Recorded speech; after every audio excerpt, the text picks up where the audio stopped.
It all began on an ordinary morning, the kind where the world feels calm and nothing seems out of the ordinary. The pianist was sitting in his small apartment, sunlight spilling across his piano keys. He had been practicing for hours, fingers moving swiftly across the keys, hitting every note with precision. Music had always been his life. From the first time he touched a piano as a child, he knew that this was his world. He had played in grand halls, small cafes, and private gatherings, and yet, despite all the applause he had received, he felt that true recognition had not yet found him. He believed he was destined for something extraordinary, something that would make people stop and take notice. One day, as he was reviewing a piece he had been perfecting for weeks, a peculiar letter arrived. It wasn't the kind of letter he usually received. It was handwritten on thick cream-colored paper, sealed with wax. The envelope was elegant, almost regal, and it carried a sense of importance that immediately caught his attention. He carefully broke the seal, curious and slightly nervous. The letter was an invitation. But not just any invitation, it was an invitation to perform at a private event in the Vatican. The words seemed almost unreal as he read them. He had seen pictures of the Vatican, walked past it during his travels. But to be personally invited to perform there was beyond his wildest dreams. At first, he could hardly believe it. He read the letter again, making sure he hadn't misunderstood. It clearly said that Pope Leo XIV himself wished to hear him play. The Vatican was known for its long history, its traditions, and its deep respect for art and music. To be invited to play in such a place was a sign of great honor. Yet, as he sat there, excitement quickly turned into a mix of arrogance and challenge. The pianist was not just thrilled. He was determined to make an impression. But in his mind, this was not just about playing well, it was about showing the world, and the Pope himself, that he was clever, brilliant, and unmatched in skill. He began to think about the performance. He knew the Vatican audience would likely expect a traditional piece, something classical and sacred. But he also saw an opportunity. What if I could show them something no one else could? He thought, what if I could play in a way that surprises them, makes them question everything they know about music? In his mind, it was no longer just a performance, it was a game. He would show his skill, test their understanding, and prove that he was not just talented, but a musical genius who could outsmart even the most respected listeners in the world. The next few days were a whirlwind of preparation. He studied every note, every rhythm, every subtlety of the piece he had chosen. But alongside that, he secretly began making small changes.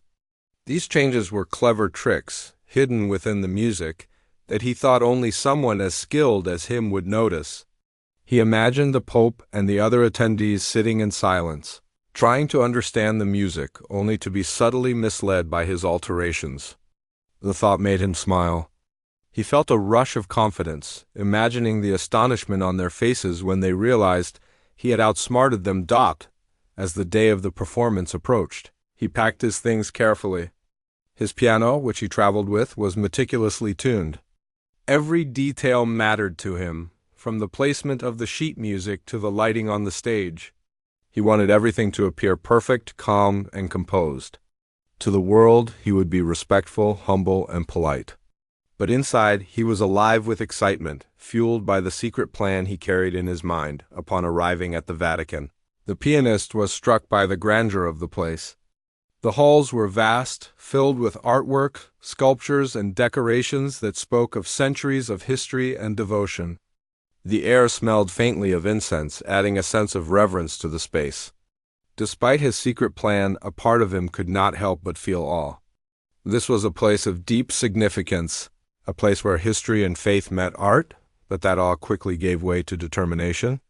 He reminded himself that this was his moment, and he would make it unforgettable. He was led to the room where the event would take place. It was smaller than he expected, yet the elegance of the space was undeniable. The walls were adorned with intricate paintings, and the ceiling seemed to reach into the heavens. Candles flickered softly, casting a warm glow that reflected on polished marble floors. The audience was seated quietly, waiting. Among them were cardinals, scholars, and other distinguished figures. And at the center of it all, sitting with calm authority, was Pope Leo XIV, The pianist studied him carefully. The Pope appeared serene, patient, and observant. There was a wisdom in his eyes, a depth that made the pianist feel a mixture of respect and challenge. As he took his place at the piano, he felt the weight of the moment. He sat down, adjusted the bench, and placed his fingers on the keys. There was a brief pause, a quiet, almost imperceptible moment before the music began. He drew a deep breath and started to play. At first, he followed the original piece exactly, letting the familiar notes fill the room. But soon he began to introduce his subtle changes, the clever tricks he had prepared. He watched carefully, noticing the expressions of the audience. To his satisfaction, they remained calm, their faces unreadable. He assumed this meant they were unaware, that his plan was working perfectly. With every passing moment, the pianist felt more confident. His fingers moved faster, more skillfully. He added intricate flourishes, hidden variations, and tiny deviations from the original composition. In his mind, he was creating a masterpiece not only of music but of wit and intelligence. He imagined the quiet astonishment that would follow once the audience realized what he had done. He imagined the whispers, the awe, the acknowledgement that he had outsmarted even the most knowledgeable listeners in the Vatican. Yet, as the final notes approached, a small doubt crept in. He glanced at the Pope again, noticing the same calm, unwavering gaze. There was no sign of surprise, no hint of confusion, just quiet observation. The pianist's heart beat faster. Surely they will notice in a moment, he told himself. The moment is coming. They will see what I have done. But deep down, he felt a subtle tension. He had never performed for an audience like this. They were not ordinary listeners, they were steeped in centuries of tradition, history, and music. Could it be possible that they understood more than he imagined?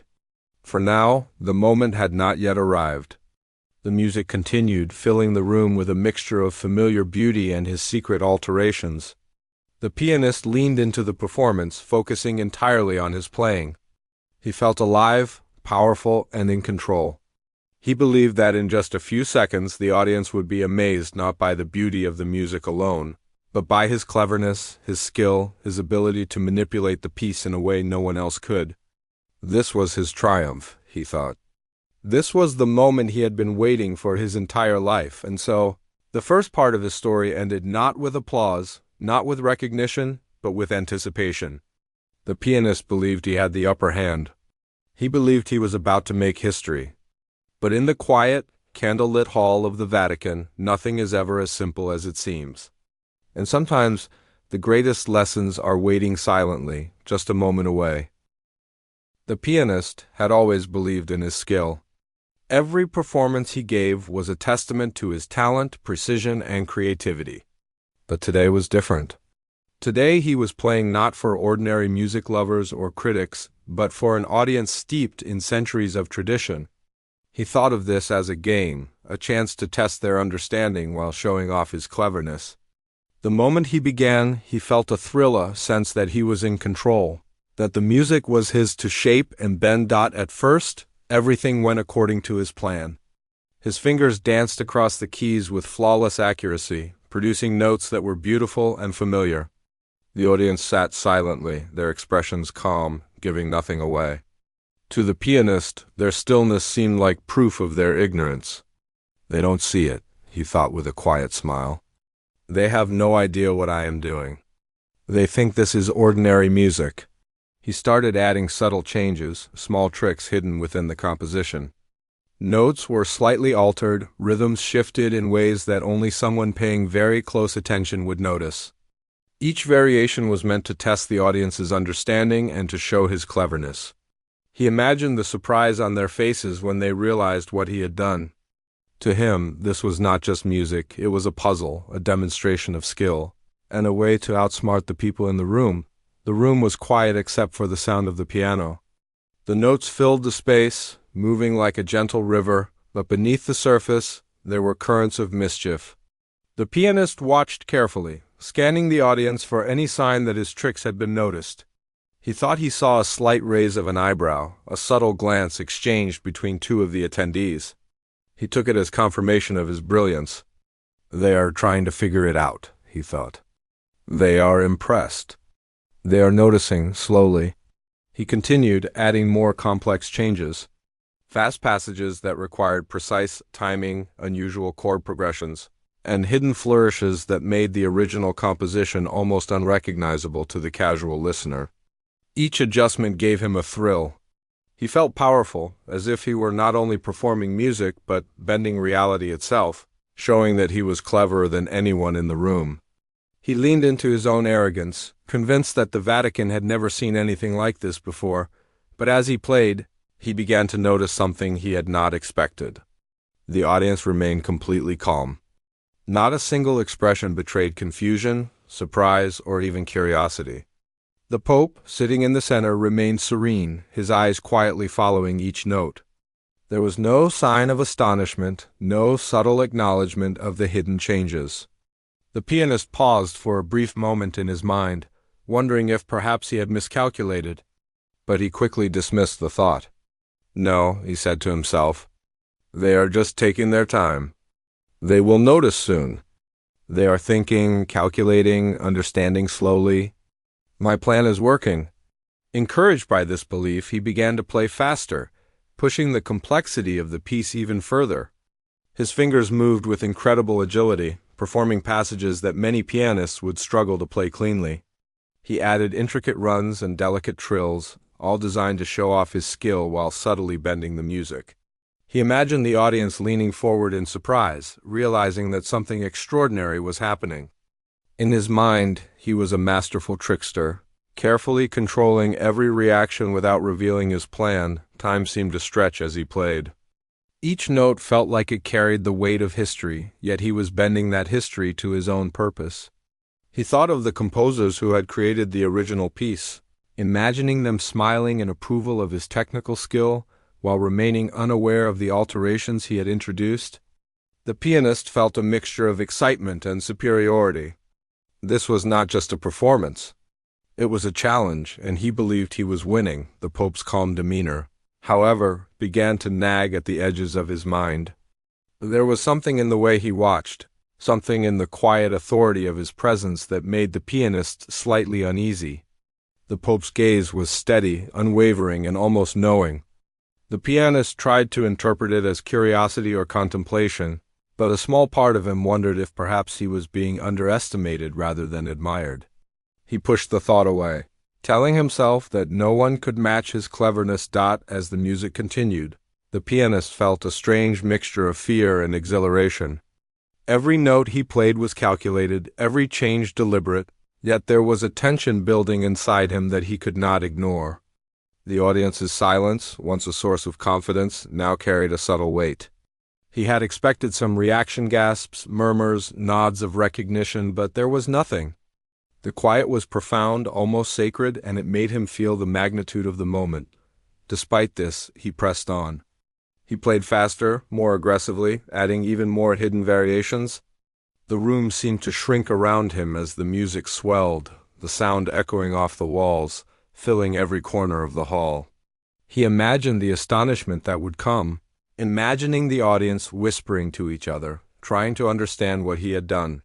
He felt unstoppable, as if his brilliance would soon be revealed to the world in this small, candlelit room. And then something unexpected happened. He thought he saw a flicker of movement from the Pope, a slight shift in posture, almost imperceptible, yet noticeable to him. The pianist's heart skipped a beat. Could it be that his plan was being detected already? He told himself to stay calm, to continue playing flawlessly, to maintain the illusion of control. But a small seed of doubt had been planted. For the first time, he wondered if perhaps the audience's silence meant something different than he had imagined. The music grew even more intense. He added dramatic pauses, moments of tension designed to highlight his clever alterations. Each pause seemed to stretch for an eternity, filled with anticipation. He imagined the audience holding their breath, waiting to discover the trick hidden in the music. The pianist smiled to himself, certain that the moment of revelation was near. He could almost see the astonishment forming in their minds. Like clouds gathering before a storm. As he played the final section, he felt a surge of pride. His fingers flew across the keys, executing the most complex passages with precision and grace. He had never felt more alive. The room was silent except for the music, yet he imagined the reactions building just beneath the surface. This, he thought, was the culmination of all his effort, all his skill, and all his cunning. He was about to prove that he was not just a talented pianist, but a master of subtlety and intellect, capable of outsmarting even the most distinguished audience in the Vatican. And then the final note hung in the air. It lingered, resonating through the room, echoing off the walls, until it slowly faded into silence. The pianist held his hands above the keys, expecting the moment of triumph. He imagined the applause, the whispers of amazement, the recognition of his genius. He looked at the audience, ready to witness their astonishment. But the reaction he received was not what he expected. The room remained still. There was no gasp, no murmur, no sign of surprise. The Pope sat quietly, his expression calm and composed. Yet there was a depth to his gaze that made the pianist feel exposed in a way he had never felt before. The silence stretched, heavy and almost tangible. And for the first time, the pianist realized that the game he had been playing might not be going as he had planned. In that quiet moment, he felt a mix of fear and awe. He had thought he was in control, that he could manipulate the music and the audience to his advantage. But now he wondered if perhaps he had underestimated the depth of knowledge and understanding present in the room. The silence was not ignorance. It was something else, something far more powerful and profound. As the pianist waited, heart pounding, he realized that this performance was no longer about proving his cleverness. It was about facing the unexpected, about recognizing that there were forces of skill, wisdom, and experience far beyond his own. The music had been his weapon, his shield, and his expression, but now it was also a lesson. A lesson that would soon reveal itself in a way he could never have imagined. And so, as the room held its quiet, candlelit stillness, the second part of the story ended with suspense, anticipation, and the undeniable feeling that something extraordinary was about to happen. The pianist, once confident and arrogant, was beginning to sense that the Vatican and Pope Leo XIV himself might be far wiser and more perceptive than he had ever imagined. The room was silent now. The last note from the pianist's fingers still hung in the air, fading slowly, as if testing the patience of everyone present. He expected a reaction, a sign of amazement or confusion. After all, he had played a piece like no one had ever heard before, full of subtle tricks and alterations. He believed he had outsmarted the audience, that the moment of recognition and surprise was imminent. Yet all he saw was calm. The Pope's face remained serene, unreadable, yet somehow more intense than ever. At first, the pianist told himself that the audience was just taking their time. Surely they were processing the music, figuring out the clever changes he had inserted. He imagined whispers spreading among the cardinals and scholars, a silent acknowledgement of his genius. In his mind he was winning the game. But deep down he felt a strange tension, an unusual awareness that something was off. The calmness of the Vatican's most important audience was not a sign of ignorance. It was something else. He shifted slightly on the piano bench, trying to hide the small tremor in his hands. He thought about the Pope, sitting with his hands folded calmly in front of him. There was no applause, no signs of confusion, no visible acknowledgement that the tricks he had so carefully crafted had been noticed. Instead, the Pope's gaze seemed to pierce right through him, as if looking straight into his thoughts. The pianist had never felt such an intense presence before. For a moment, he forgot to play, caught in the weight of that silent observation. Then the Pope spoke. His voice was calm but carried a quiet authority that filled the room. It was not loud, but it demanded attention. Music, he began, is more than notes and technique. It is history, it is intention, it is the story of the soul that created it. The pianist froze. This was not what he expected. He had prepared for whispers, for surprise, for polite acknowledgement of cleverness, but not for this. The words were simple yet heavy, and they seemed to weigh down every note that had just been played. The Pope continued, pointing subtly toward the sheet music. Each piece has a purpose. Every note is written with meaning. When you change it, even slightly, you are not showing skill alone, you are altering the story it tells. The pianist felt a sudden chill. His secret alterations, which had seemed so clever, now felt exposed under the quiet authority of the room. He realized that he had underestimated not only the audience, but the depth of understanding they carried. He tried to collect himself, to smile politely, but it felt forced. The calmness of the audience was no longer reassuring, it was intimidating. Each person in the room seemed to understand exactly what had happened, yet they did not need to say a word. Their silence was a mirror reflecting back the arrogance the pianist had carried into the performance. He had thought he was in control, but now he began to sense that control had never truly been his. The Pope gestured slightly, motioning toward the alterations the pianist had made. He spoke of the original composer's intentions, the meaning behind each carefully chosen note, and the harmony that had been intended for centuries. The explanation was not meant to shame, but to teach. It was a lesson in understanding, in humility, and in the power of truly knowing one's craft. The pianist felt a pang of realization. His cleverness, his tricks, his desire to impress, had been guided by arrogance rather than understanding. As the Pope spoke, the pianist looked around at the audience. They were all watching him, not with judgment, but with quiet attention, as if waiting to see how he would respond. It was a moment that felt almost timeless. The flickering candlelight, the ornate walls, the music that still lingered in the air, all of it seemed to pause, holding its breath as the pianist realized the gravity of what had just occurred. He was not being mocked. He was being shown a deeper truth, one that he had never considered in all his years of playing. The pianist's mind raced. He thought about all the performances he had given, all the times he had tried to impress, all the applause he had received. He realized that true skill was not just about speed, accuracy, or cleverness. It was about respect for the music, for its history, and for the people who understood it deeply. He had been so focused on outsmarting others that he had forgotten the essence of the art itself. The Pope's words continued, gentle but firm. You have talent, yes, but talent alone is not enough. True mastery comes when you understand the meaning behind each note, when you honor the intention of the music, and when you play with humility rather than pride. The pianist felt his heart sink. The lesson was clear. His plan, which he had believed was brilliant, had not only failed, but had revealed his own arrogance. The audience was stunned, not by his music, but by the lesson he had unknowingly presented to himself. For the first time he felt vulnerable. He realized that the clever tricks he had inserted, the secret changes he had been so proud of, were no longer impressive, they were irrelevant. The true beauty of the music, the story it was meant to tell, had been overshadowed by his desire to show off. The silence of the Vatican, once a sign of ignorance in his mind, was now a reflection of a profound understanding that he could not yet reach. He glanced at the Pope again, noticing the depth of wisdom in his eyes.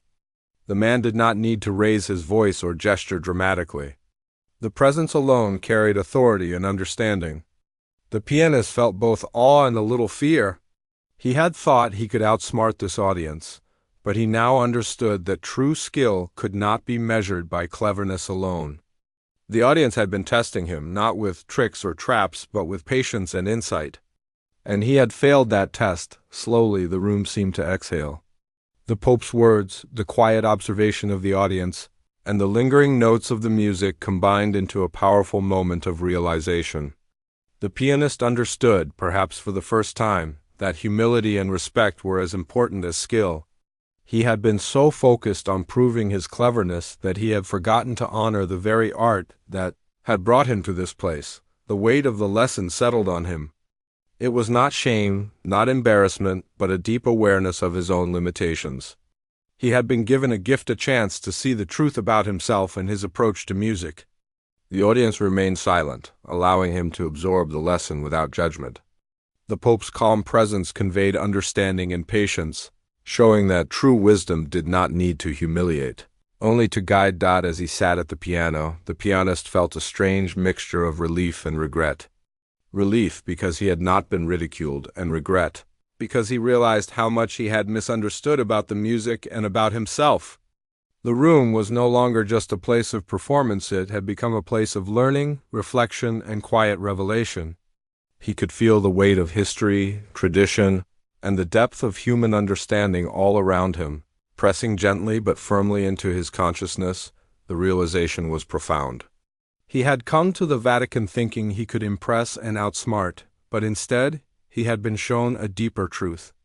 True mastery of music and perhaps of any art was not about cleverness, trickery, or superficial skill. It was about understanding, respect, and the humility to accept that there is always more to learn. The pianist felt a subtle shift within himself, a quiet turning of the mind and heart that promised a new perspective, one that would stay with him far longer than applause or recognition ever could. And so, as the candlelight flickered and the last echoes of music faded into the walls, the third part of the story ended not with triumph, but with awareness. The pianist, once confident in his cleverness, now faced the reality of wisdom, humility, and understanding.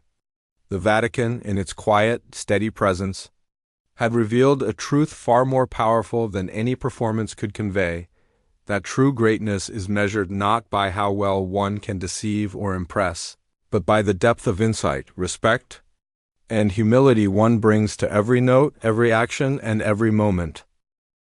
The pianist sat in silence, the weight of the Pope's words settling heavily on him.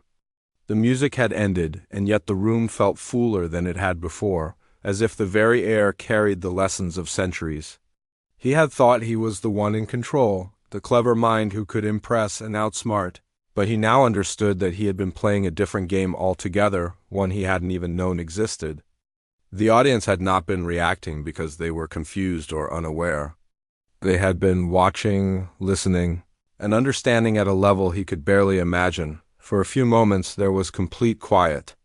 It was the kind of silence that feels alive, almost sacred, where every sound, even the smallest movement, becomes noticeable.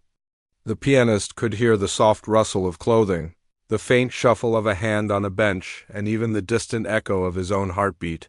He realized that this silence was not empty, it was full of understanding, of awareness, of a history that he had touched only lightly with his fingers. It made him feel small, yet strangely awake. The Pope's calm voice broke the silence, and it was not a voice of judgment, but of invitation. "Music is not a puzzle to be solved," he said gently, "nor a game to be won. It is a language of the soul, a bridge between the composer, the player, and the listener. Every note carries meaning. Every pause, every silence, every rise and fall of the melody tells a story that is older than any one of us." The pianist listened, feeling the depth of each word, understanding slowly that the game he had thought he was playing was not about cleverness, but about connection. The Pope leaned forward slightly, eyes still fixed on the pianist, and continued, "You have skill. There is no question of that. But skill alone, without understanding, can mislead even the most talented among us. You have altered the music cleverly, yes, but cleverness is not mastery.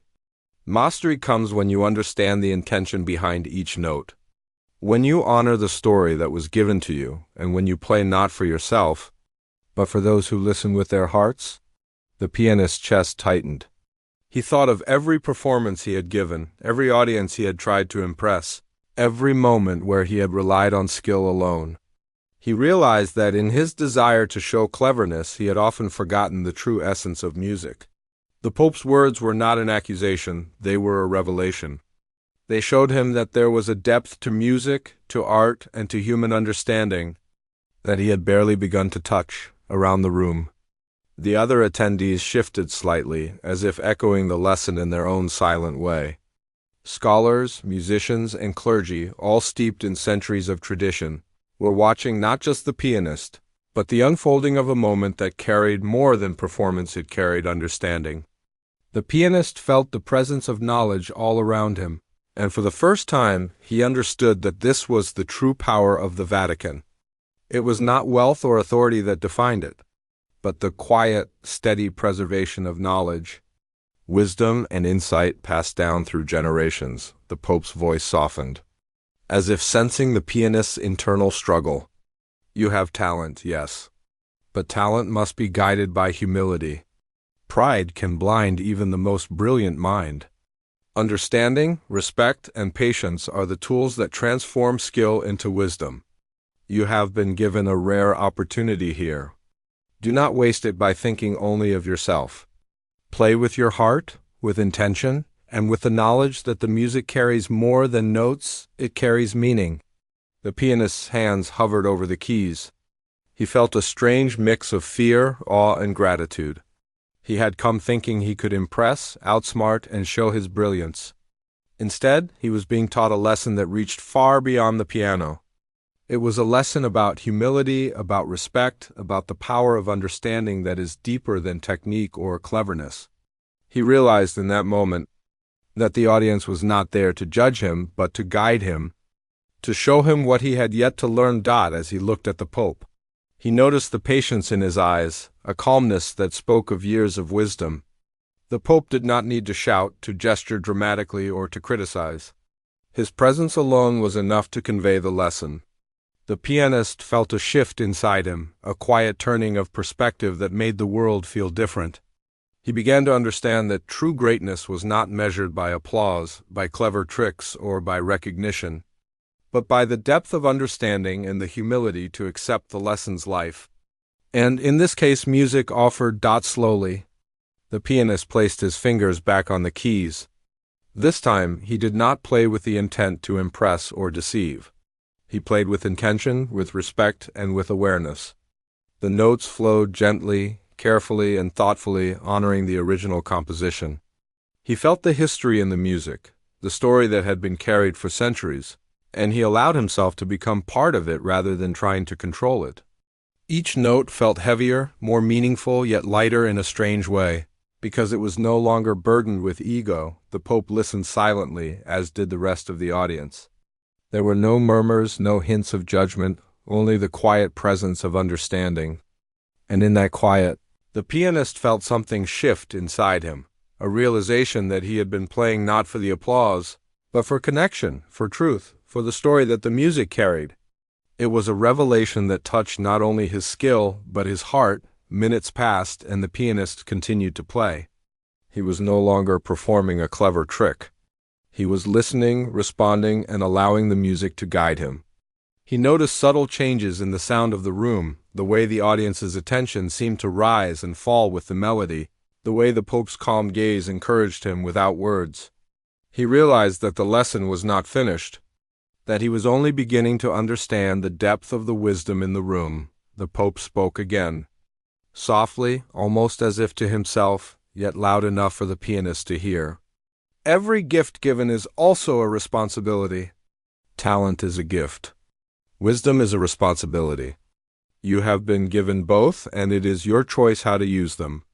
The pianist felt the truth of these words deeply. He had received talent, yes, but he had often used it for ego rather than understanding. Now he was being given the chance to change that. To honor the gift rather than manipulate it. The room seemed to hold its breath as the pianist played the final notes of the second rendition, this time with full awareness. Each note was deliberate, each pause meaningful. The music filled the space not with cleverness but with presence. The pianist felt a quiet joy, a sense of peace that he had never experienced in all his years of performing. It was not the thrill of recognition or applause, but the deeper satisfaction of understanding, of connection, and of respect for something greater than himself. As the last note faded, the Pope nodded slightly, a subtle gesture that carried profound meaning. The pianist realized that this small movement was not about approval or judgment, but acknowledgement. He had begun to understand, and that understanding was the true reward. The room remained quiet, yet it was alive with meaning, with awareness, and with the silent communication of centuries of wisdom. The pianist took a deep breath, feeling the weight of what he had learned. He understood now that the true power of the Vatican was not in its grandeur, its history, or its authority, but in the quiet strength of knowledge, patience, and understanding. The Pope and the audience had not needed to speak loudly or act dramatically. They had simply been present, and in their presence, the pianist had found the lesson he had been missing for so long, and so, The fourth part of the story ended with a quiet but profound revelation. The pianist had entered the Vatican thinking he could impress, outsmart, and show his brilliance. Instead, he had been shown the power of humility, the depth of understanding, and the importance of respect. The lesson was clear: talent alone is not enough. It must be guided by awareness, intention, and the willingness to learn from those who have walked the path before. In that quiet, candlelit hall, surrounded by centuries of wisdom and the calm presence of the Pope, the pianist felt a shift that would stay with him forever. He had come seeking recognition, but he left with understanding. He had come to show cleverness, but he left with humility. And in that transformation, he realized the true meaning of mastery, not just in music, but in life itself. The pianist sat quietly for a moment, letting the weight of everything that had just happened sink in. The silence of the Vatican was no longer intimidating, it was comforting. He could feel the presence of centuries of wisdom surrounding him, and for the first time, he understood that he was part of something far bigger than himself. He had come to the Vatican thinking he would impress, perhaps even outsmart the audience, but what he had received instead was a gift far greater than recognition. He had received understanding, and with it, a lesson that would remain with him forever. Slowly he rose from the piano bench, his hands brushing over the polished keys one last time. Each touch felt different now, gentle, respectful, and full of meaning. He realized that music was no longer just something he performed to show skill or cleverness. It was a bridge, a way to connect with people, to tell stories, and to honor the past. The pieces he played were not his to control, but his to interpret with humility and care. The piano, which had once been his tool for proving himself, had now become a teacher, guiding him toward a deeper understanding of art, life, and the power of intention. The Pope remained seated, watching quietly. There was no need for words. The calmness in his gaze conveyed everything: the patience, the understanding, and the wisdom that had quietly unfolded throughout the performance. The pianist felt a wave of gratitude wash over him. He had expected applause, admiration, or even astonishment at his cleverness, but what he had received instead was far more valuable.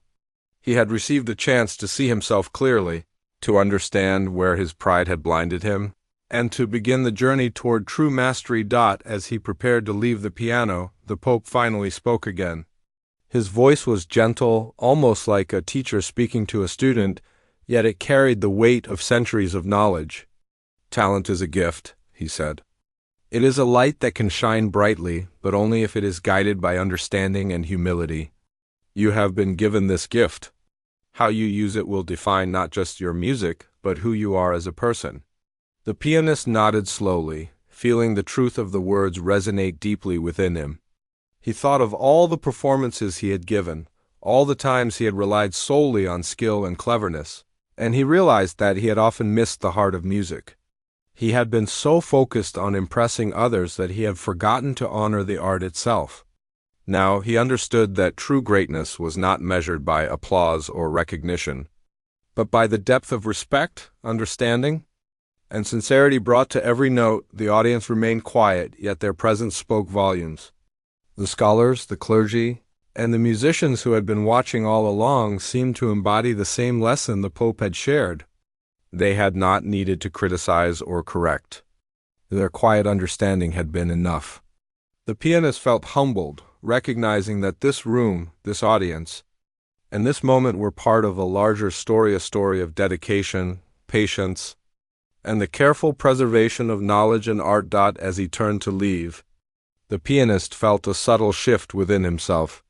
His thoughts, which had been filled with ambition, pride, and the desire to impress, were now quiet, replaced by reflection and gratitude.